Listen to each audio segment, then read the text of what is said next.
Hey everyone, COE33 here with another game room tour for you. I'm in the upstairs game room, the retro game room.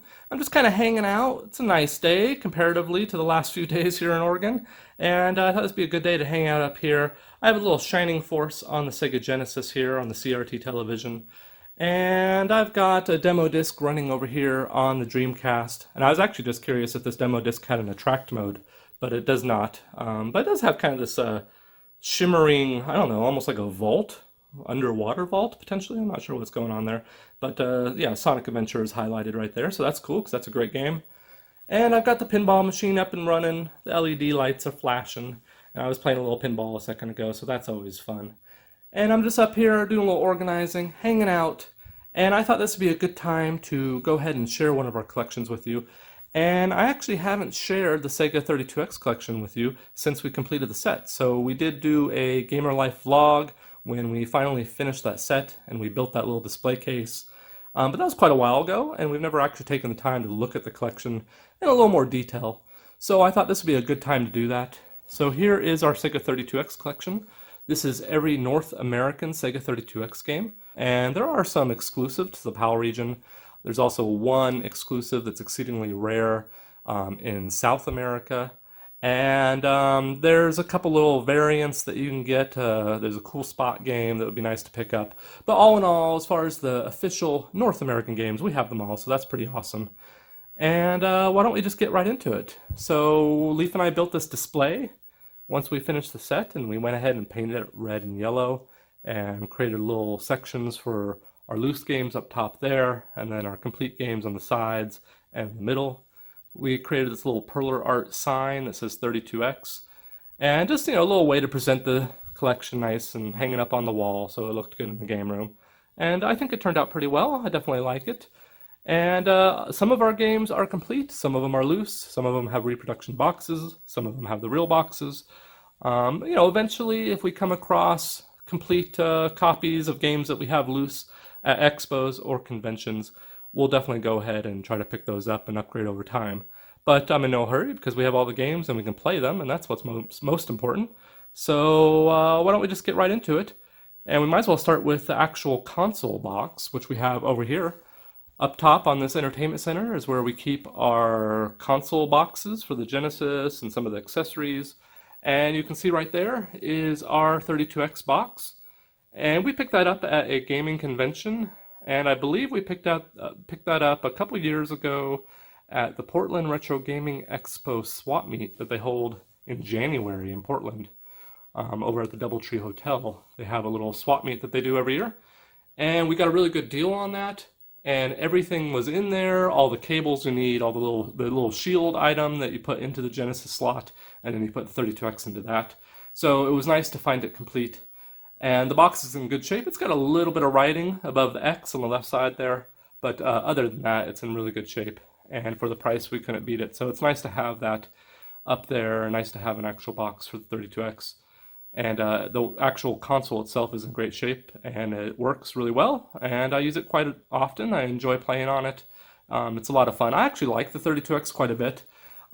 It tends to get a lot of grief, I've noticed. I think people kind of like to make fun of the 32X, but I'm a Sega fanboy, I always have been, and I liked all the kind of Sega oddities. I had a Nomad growing up and a Sega CD and all the kind of extra Sega stuff, the ridiculous accessories, and I was really into all that kind of stuff. So I thought, well, Sega 32X would be a lot of fun, and it would actually be a cool goal for the channel, and it'd be fun for our viewers to watch us kind of collect that, and it took collect a set, I should say, and it took us about 14 months to finish off the set and collect every game for the North American set. And that was a lot of fun. It was going to expos and online and various sources, just kind of track down good deals on all these games. And we definitely got some great deals, especially on some of the higher ticket items like Spider-Man Web of Fire, which you can see in the middle there. We got a great deal on that. And then, of course, World Series Baseball, another kind of high ticket item. So why don't we get right into it and just share the collection? And I guess we can start, I should say, at the top right here. So we got a great port of NBA Jam Tournament Edition. I love that. It's one of my favorite sports games of all time. And that's a solid port of it. And then we got Metalhead. Afterburner, another excellent port. If you like Afterburner, the 32X, that's a great way to play it. And yeah, no complaints there. Star Trek Starfleet Academy Starship Bridge Simulator.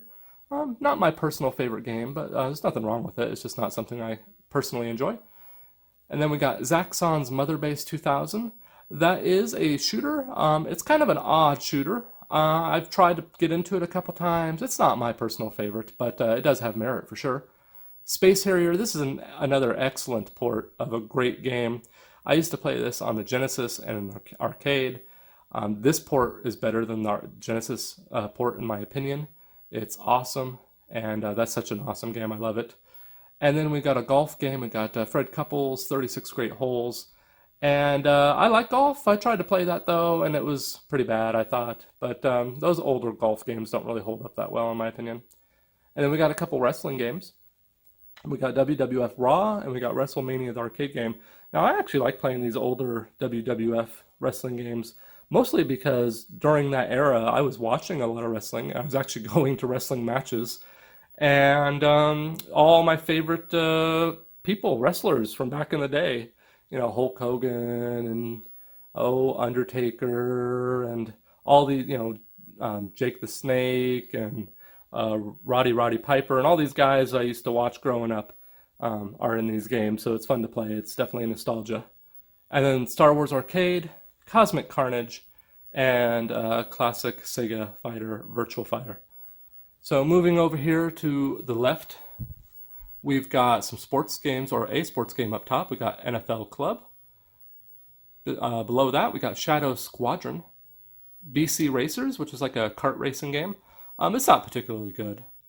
RBI Baseball 95, I have not played that, so I can't really speak to it. Primal Rage 32X. Tempo. Tempo is a really interesting game. It's a very colorful, fun platformer. It's not without its flaws. I think from a control standpoint, it's a little bit off. But it looks really good. It's got some really interesting mechanics to it. And it's definitely one of the more unique games on the system. So I definitely recommend checking out Tempo. Knuckles Chaotix, this is another very interesting game. It definitely changes up the kind of traditional Sonic the Hedgehog formula that you come to expect. And you're almost kind of like on a rubber band system. It's kind of hard to explain, but it's a good game. It looks good. It's got a lot of really interesting aspects to it, and I definitely recommend checking it out.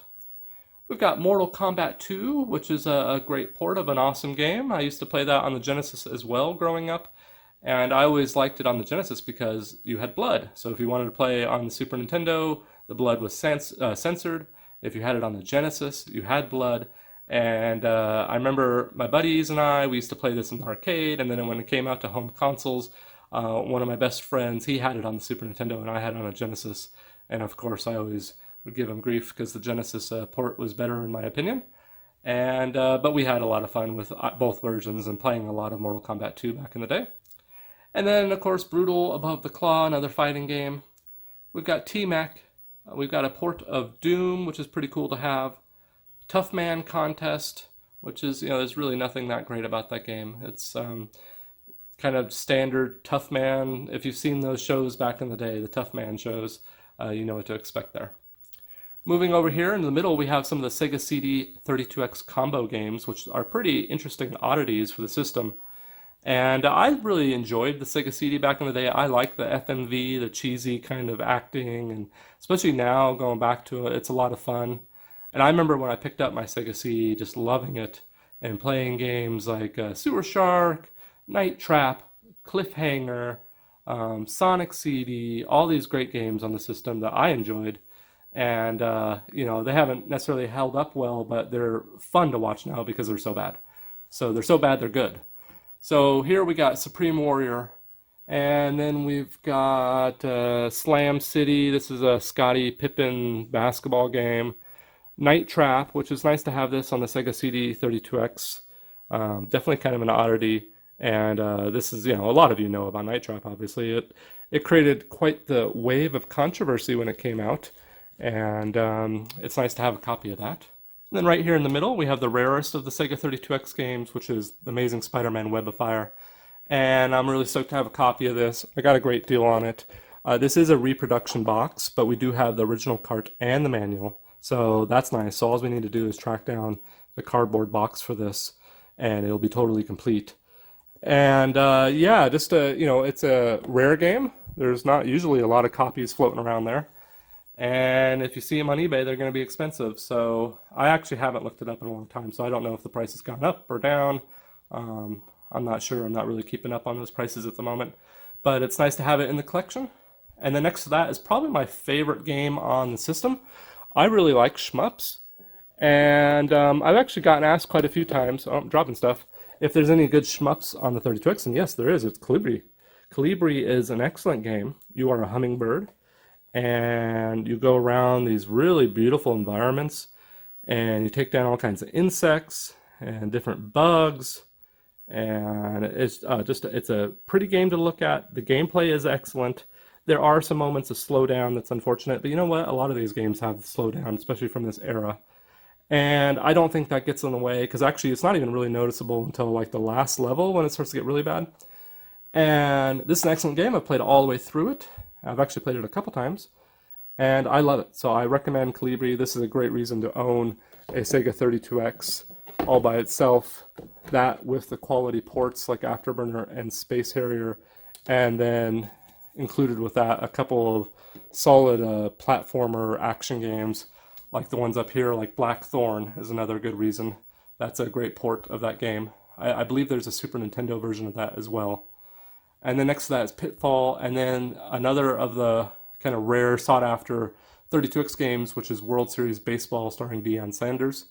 That's when I was collecting for the 32X, that was like $100 game was the value of it. And this is going back a few years, so it could be more, it could be less, I don't know.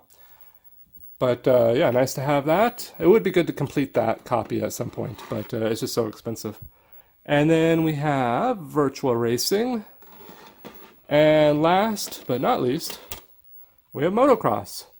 So yeah, that's our 32X collection, guys. Definitely an awesome system to collect for and play, especially if you like Sega. And also it's not as daunting to collect a set of the 32X as it is a lot of systems. Just because there's not that many of them. Although Spider-Man Web of Fire is really expensive, it's doable, I think, for most people. It might be, you might want to try to track down a real good deal and be patient. But, it's not like collecting for the NES or Super Nintendo or anything, obviously. It's much easier to attain a set, and it doesn't take up a lot of room in the game room, which is nice. And in our case here, we were able to just hang it on the wall there, and there it lives. So that's it for this video, everyone. I hope you enjoyed it. Thanks so much for watching. And until next time.